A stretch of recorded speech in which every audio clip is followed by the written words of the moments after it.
चेंबूरमध्ये मेट्रोच्या बांधकामाचा काही भाग रहिवासी इमारतीवर कोसळला। चेंबूरच्या सुमन नगरमधली घटना समोर।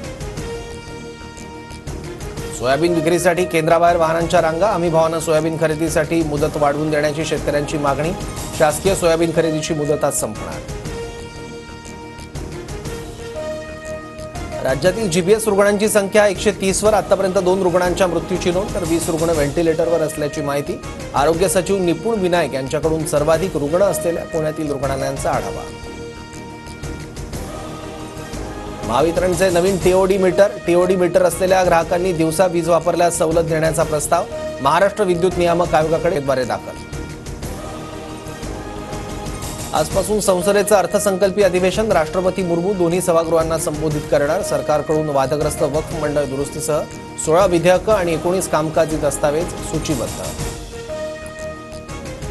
महाराष्ट्र सदनातील त्रुटींची मुख्यमंत्र्यांकडून दखल। सदनामध्ये आढळलेल्या त्रुटी तात्काळ दूर झाल्या पाहिजेत। मुख्यमंत्र्यांचा निर्वाळा। स्वतः लक्ष घालण्याचं आश्वासन।